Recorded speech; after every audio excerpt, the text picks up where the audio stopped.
ವರಿಷ್ಠಾಧಿಕಾರಿಗಳೇ, supreme ಕೋರ್ಟ್ನ ಕಾನೂನು ಏನು ಆದೇಶವನ್ನು ಪಾಲಿಸ್ತೀರಾ? ಏನು ಗೊತ್ತಿಲ್ಲದ ನಾನು ಕೇಳ್ಕೊಂಡು ಹೇಳ್ತೀನಿ. ಸಣ್ಣ ಪುಟ್ಟ ಗಲಭೆಯಾಗಿದೆ ಅಂತ ಮಹಾನ್ ಗೃಹ ಮಂತ್ರಿಗಳೇ, ನಮ್ಮ ಗೃಹ ಮಂತ್ರಿಗಳಿಗೆ ಏನು ಗೊತ್ತಿರೋದಿಲ್ಲ. ಹೋಗಿ ಪ್ರೆಸ್ ಕೇಳ್ಕೊಂಡೇನೆ, ನನ್ನ ಗಮನಕ್ಕೆ ಬಂದಿಲ್ಲ, ನನಗೆ ಗೊತ್ತಿಲ್ಲ. ನಾನು ಸರಿಯಾಗಿ ನಮ್ಮ ಪೊಲೀಸ್ ಅಧಿಕಾರಿನ ಕೇಳಿ ತಿಳ್ಕೊಂಡು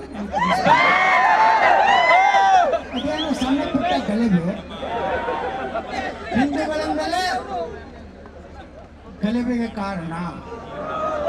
ಹಾಗಾದ್ರೆ ಗೃಹ ಮಂತ್ರಿಗಳಿಗೆ ಹಿಂದೂಗಳು ಯಾರು ಓಟ್ ಹಾಕಿಲ್ಲ, ಬರೀ ಸಾಬ್ರ ಹಾಕ್ಯಾರ. ಬರೀ ಮುಂದಿನ ಸಲ 2028 ತಿಳಿಸ್ತೀವಿ ನಾವು ಹಿಂದೂಗಳು. ನಾವೆಲ್ಲ ಬಾಬಾ ಸಾಹೇಬ್ ಅಂಬೇಡ್ಕರ್ ಅವರ ಅನುಯಾಯಿಗಳು. 1944 ಒಂದು ವಿಚಾರವನ್ನ ಪುಸ್ತಕ ಬರೆದಾರೆ ಬಾಬಾ ಸಾಹೇಬ್ ಅಂಬೇಡ್ಕರ್ ಅವರು. ಆ ಪುಸ್ತಕದ ಪಾರ್ಟಿಷನ್ ಆಫ್ ಪಾಕಿಸ್ತಾನ ಅಂತ ಒಂದು ಪುಸ್ತಕ ಬರೆದಾರೆ ಬಾಬಾ ಸಾಹೇಬ್ ಅಂಬೇಡ್ಕರ್.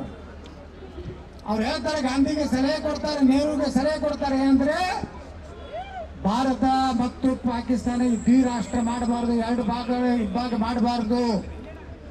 ಒಂದು ವೇಳೆ ಆ ನೆಹರೂನ ಪ್ರಧಾನಮಂತ್ರಿ ಮಾಡಬೇಕು ಸ್ವಾರ್ಥದಿಂದ ಭಾರತ ವಿಭಜನೆಯನ್ನ ಮೊಹಮ್ಮದ್ ಅಲಿ ಜಿನ್ನಾನ ಒತ್ತಾಯದಿಂದ ನೀವು ಮಾಡಿದ್ರೆ ಭಾರತದಲ್ಲಿರುವಂತಹ ಮುಸಲ್ಮಾನರನ್ನ ಪಾಕಿಸ್ತಾನ ಕೊಟ್ಟು ಕಳಿಸಬೇಕು.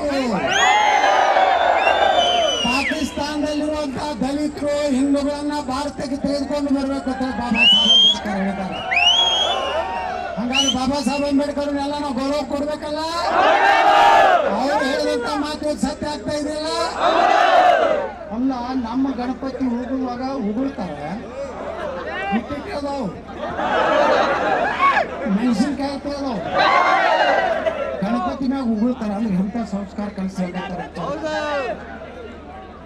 ಒಬ್ಬ ಹೇಳದ ಬಿಜಾಪುರ್ನಾಗ